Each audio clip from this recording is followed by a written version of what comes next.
Hello भाई, स्वागत है आपका आज के नए वीडियो में। आज हम लोग पढ़ने जा रहे हैं फिर से मुस्लिम लॉ का एक और इम्पोर्टेंट टॉपिक, जो कि है अनियमित यानी कि फासिद विवाह क्या है। जो अनियमित विवाह होते हैं, जिसे हम लोग फासिद विवाह कहते हैं, वो क्या है और ऐसे विवाह के क्या परिणाम होते हैं, क्या होता है, वो सब हम लोग पढ़ने जा रहे हैं।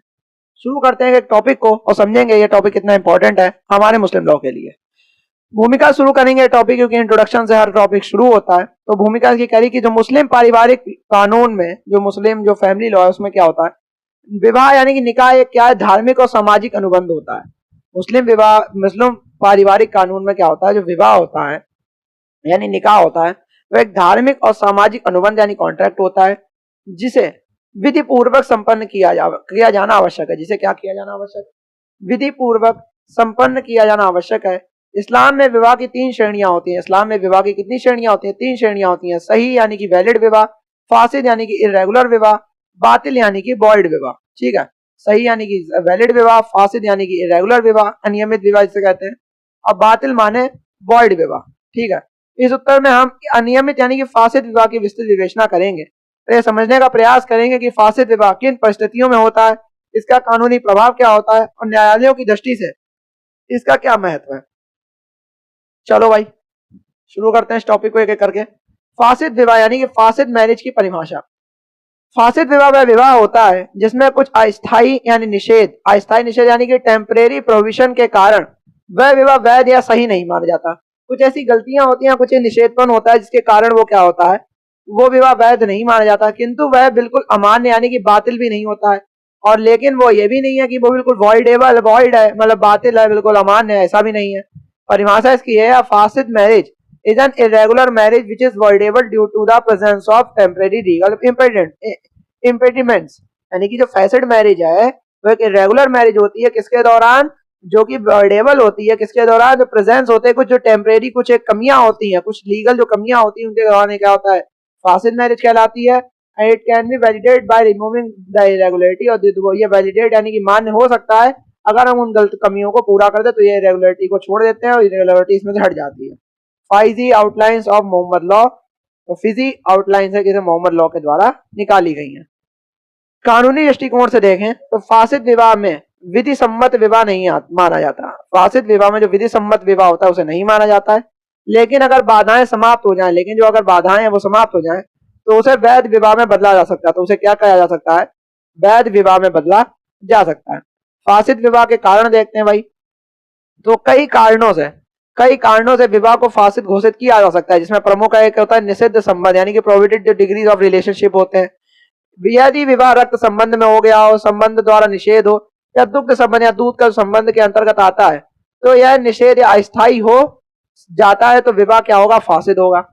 चौथी स्त्री से विवाह हो गया हो, यानी यदि किसी पुरुष ने बिना पूर्व पत्नियों को तलाक दिए ही चौथी स्त्री से विवाह कर लिया, तो यह क्या होगा, फासिद विवाह होगा।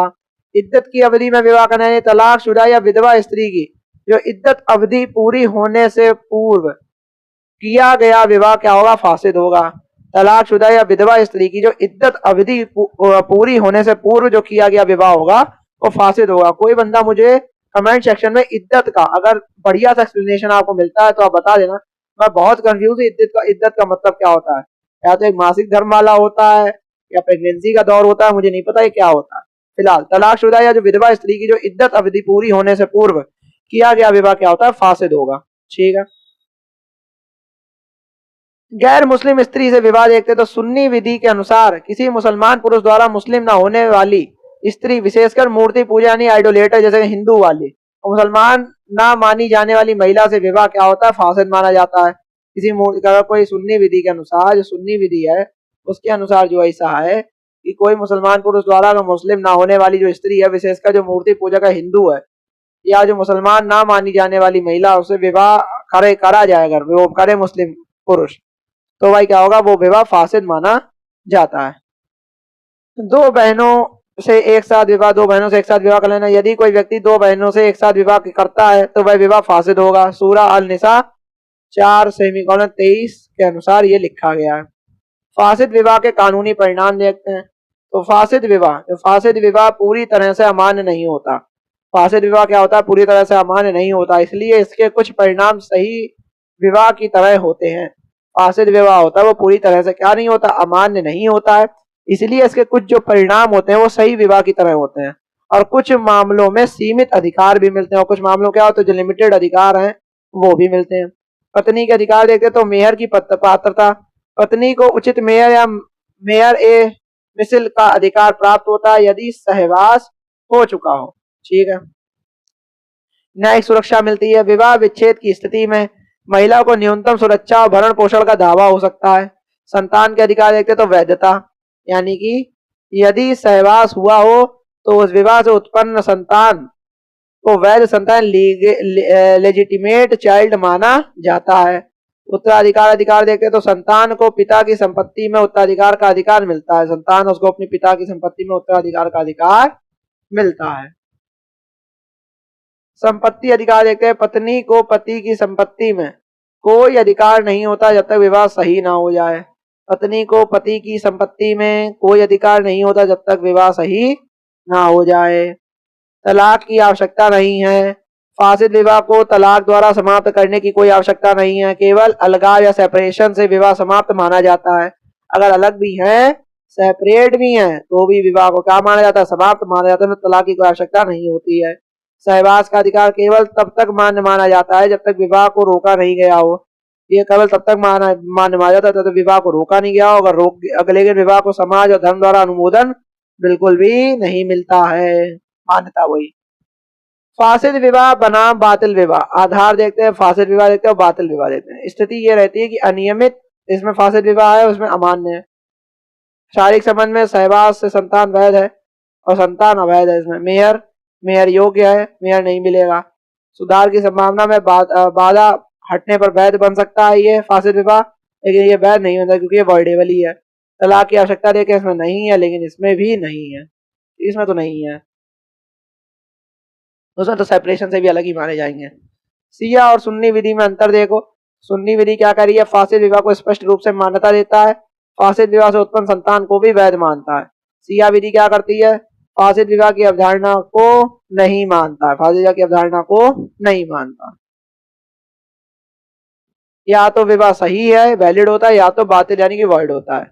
सिया विधि में अनियमित विवाहों को सीधा बातिल माना जाता है। सिया विधि में जो अनियमित यानी इरेगुलर जो विवाह हैं उन्हें डायरेक्टली वॉइड ही माना जाता है। इसमें शिया विधि में न्यायिक दृष्टिकोण एवं प्रमुख निर्णय देख लेते तो अब्दुल आ गए फिर से, अब्दुल रहीम वर्सेस फायजा बेगम 1945 में न्यायालय ने माना कि फासिद विवाह से उत्पन्न संतान को वैध माना जाएगा यदि सहवास हुआ हो। न्यायालय ने यह माना कि फासिद विवाह से उत्पन्न संतान उसको वैध माना जाएगा यदि सहवास हुआ हो।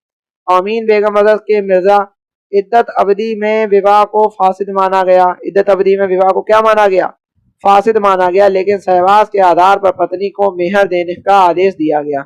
लेकिन सहवास के आधार पर पत्नी को मेहर देने का क्या दिया गया, आदेश दिया गया। यूनिस वर्सेस रेशमा, दो बहनों से एक साथ विवाह को फासिद माना गया। दो बहनों से एक साथ विवाह को क्या माना गया, फासिद यानी रेगुलर माना गया। विवाह को अलगाव से समाप्त किया गया। विवाह को क्या करा गया, अलगाव से, अलग होने से समाप्त किया गया है। सुधार और वैधता देखते हैं तो फासिद विवाह को सही यानी कि वैलिड विवाह में परिवर्तित किया जा सकता है यदि निषेध की स्थिति समाप्त हो जाए, जैसे इद्दत समाप्त हो जाए, दूसरी बहन से विवाह समाप्त किया जाए और धर्मांतरण कर लिया जाए यदि अवैध धर्म से विवाह हुआ हो। ठीक है, इसमें आखिरी में निष्कर्ष देखते हैं। तो फासिद विवाह मुस्लिम विधि की एक विशिष्ट अवधारणा है। फासिद विवाह क्या है, मुस्लिम विधि की एक विशिष्ट अवधारणा है जो विवाह को न वैध न पूर्णतः अमान्य के रूप से वर्गीकृत करती है। इसका मुख्य उद्देश्य सामाजिक व्यवस्था को बनाए रखना है। इसका मुख्य उद्देश्य क्या है, सामाजिक व्यवस्था को बनाए रखना है।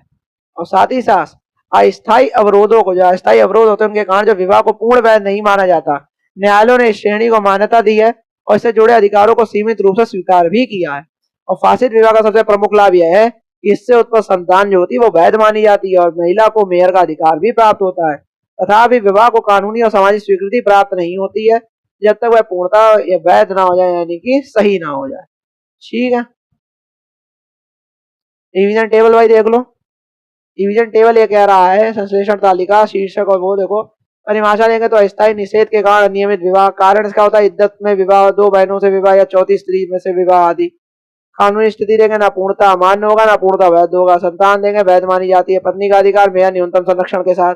तलाक की आवश्यकता इसमें बिल्कुल नहीं होती, अलग रह के भी अलग माने जाएंगे। सिया विधि फासिद विवाह को नहीं मानता। सुन्नी विधि मान्यता देता है। प्रमुख केस में अब्दुल रहीम मतलब फायजा बेगम वाला, अमीन बेगम वर्सेस के मिर्जा वाला में। यहाँ पर हम लोग का ये पूरा मैटर समाप्त हो गया। मेरे हिसाब से आपको फांसी यानी अनियमित विवाह रेगुलर जो मैरिज होती है समझ में आ गई होगी।